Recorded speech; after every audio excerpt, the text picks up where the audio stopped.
Assalamu alaikum. This is chemistry 12th, and our today's topic is about these chemical properties of these carboxylic acids. We have already discussed the physical properties of these carboxylic acids in our previous lecture, but in our today's lecture, we are going to discuss the chemical properties of these carboxylic acids. Now, let us begin with the acidity of these carboxylic acids. Now, these carboxylic acids, they are highly reactive species, and the acid molecule, this carboxylic acid molecule, it consists of three parts. We have got the alkyl part, then we have got this keto part, or carbonyl part, and then we have got the hydroxyl part. So there are three parts present in a carboxylic acid molecule. Now, apparently, the chemical properties of these carboxylic acids are due to the presence of these three groups. That is, we have got the alkyl group, we have this keto group, and then we have the hydroxyl group. Now, the important these chemical properties are. Let me first of all take the acidity of these carboxylic acids. Now this acidity, since it involves this is carboxylic group, that is COH group. Now the acidic character, let me first of all take this acidic character. Now carboxylic acids, they ionize in an aqueous solution, giving hydrogen ions, which are responsible for the acidic behavior. Now in aqueous solution, these hydrogen ions, they exist as hydronium ions. You can see they are represented as H3O plus. These are the hydronium ions. Now I have shown here the reaction. You can see here this is a carboxylic acid molecule, and when it undergoes this dissociation, it gives rise to this is carboxylate anion. Then we have got this hydronium ion. Now this is the conjugate base that is formed after the this release of this proton. Now according to law of mass action, we can see the equilibrium constant for this reaction, which is also called as dissociation constant. It may be represented as the ratio of this is the you can see here the this is Ka, that is the dissociation constant. It is given by this RCO minus, and then we have the hydronium ions, and then we have got this acid molecule. So this is the ratio of the this molar concentration of this products to the molar concentration of the reactants. Now the strength of any acid, it depends upon the magnitude of Ka, that is the dissociation constant, or we call it as degree of dissociation. The larger its value, that is larger this value of this dissociation constant, the stronger will be the acid, and vice versa. Now, however, acidic strength of this carboxylic acids, it is much less than those mineral acids, because mineral acids are the stronger acids. Now the acidic strength of carboxylic acids, it also depends upon the stability of the conjugate base, or stability of the anion that is formed, and greater the stability of this conjugate base or the ion, greater will be the acidic strength. You can see here this is a conjugate base, or it is an anion that is formed. The negative charge on the oxygen atom, it is in conjugation with this oxygen atom. So it has got now two resonance structures. That is the conjugate form. It is a resonance hybrid of these two structures, that is structure number 1 and structure number 2. Now this dissociation constant, as I have also, which is also called as degree of dissociation, it can be expressed in terms of pKa. That is a product of this this pKa, meaning this is a pKa value, which we define as it is this pKa. It is given by the minus log of this log of Ka. Now as far as this dissociation constant is concerned, as I have told you, now smaller the value of this pKa value, stronger will be the acid. Now as the stronger acid will have higher this, as we know that greater the degree of dissociation, or this and this dissociation constant, the stronger will be the acid. Now as the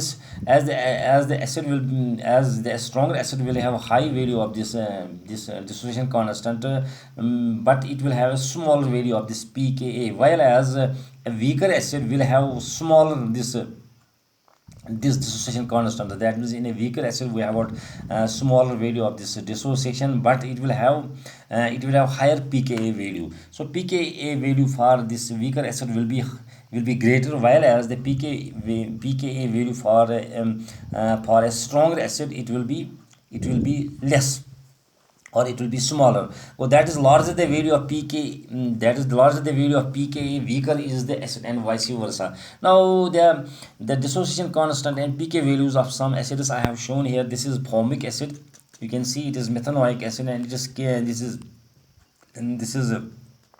dissociation constant, and this dissociation constant, it is 17.7 into 10 per minus 5, whereas it is pKa value, that is 3.75. Then we have got this is ethanoic acid, and it is dissociation constant is 1.75 into 10 per minus 5. That means this acetic acid, it is a weaker acid than formic acid, and it is pKa value, it is higher than the pKa value of this formic acid, which has got 3.75, whereas this pKa value of this acetic acid, it is 4.75. Now similarly you can see here, this is fluoroacetic acid, and it is this dissociation constant, it is 260 into 10 per minus 5, while as its pKa value is it is 2.95. Then we have got this is chloroacetic acid. This is its dissociation constant is 136 into 10 per minus 5, whereas its pKa value, it is higher than the pKa value of this fluoro and this acetic acid, and that is it has got a value of this 2.87. So you can see I have shown here the pK values for these and these dissociation constant for different acids. You have bromoacetic acid with a dissociation constant of 125 into 10 per minus 5, whereas its pK value is 2.9. Then we have got this is iodoacetic acid. It is this dissociation Ka value is, that is dissociation constant is 67 into 10 per minus 5, while as pKa value is 3.16. It is greater than this pKa value of this acetic acid. Then we have got that this is dichloroacetic acid. We see that the two chlorine atoms are linked to the carbon number 2. Now this is dichloroacetic acid, and it is dissociation constant, it is 5530 into 10 per minus 5, and it is this pKa value is 1.26. Then we have got trichloroacetic acid. Now this Ka value, that is dissociation constant is 23,200 into 10 per minus 5, whereas its pKa value is 0.63. Then you have got this we have got this is 2-chlorobutanoic acid. It is dissociation constant is 139 into 10 per minus 5, whereas its pKa value is this is 2. Minus 8, it is 2.86. Then we have got this is then we have got 3-chloro this butanoic acid. It is Ka value, that is dissociation constant is 8.9 into 10 per minus 5, whereas it is pKa value that is given by this and that is given by 4.05. Then among these aromatic acids we have got this is benzoic acid with dissociation constant 6.3 into 10 power minus 5, whereas its pKa value is that is 4.20. Then we have got this is a paranitrobenzoic acid with dissociation constant 36 into 10 power minus 5, and it is pKa value is it is 3.44. And then we have got metanitrobenzoic acid, and its dissociation constant is 32 into 10 power minus 5, and its pKa value is 3.50. Then we have got orthonitrobenzoic acid with a dissociation constant 670 into 10 power minus 5, whereas its pK value is 2.17. Now there are many factors which are responsible for this the acidic strength of an acid. Now there are it depends upon the groups which are attached to this carboxylic group in an in an acid molecule. Now the presence of electron releasing groups. Now the presence of electron releasing groups, like we have got alkyl groups, they tend to increase the electron density of the oxygen atom of the hydroxyl group further, and consequently the release of this hydrogen ion or proton, it becomes difficult. For example, we can see in case of formic acid, we don't have got any alkyl group attached to the carbon atom. There are only hydrogen atoms we can see. So formic acid it is stronger than acetic acid, where we have got a methyl group attached to the carboxylic group, because the methyl group here, that it is an electron releasing group, that is it has got I plus effect, inductive effect. So electron releasing group in this acetate ion, it will destabilize the conjugate base, whereas in formic acid there is no methyl group which can destabilize the formate ion. Now this is you can see this is formic acid here.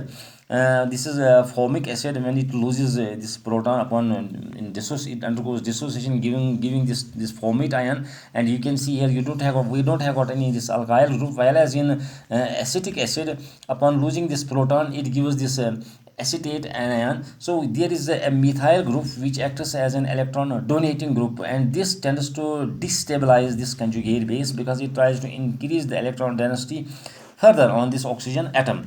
Now electron releasing effect, that is I plus effect of alkyl groups, increases in the following order. You can see this is methyl group. It is electron donation, this releasing this effect, it is less than that of ethyl group, whereas it is less than this. We have got here two methyl groups attached to this CH. Then we have got we have got three methyl groups attached to carbon atom.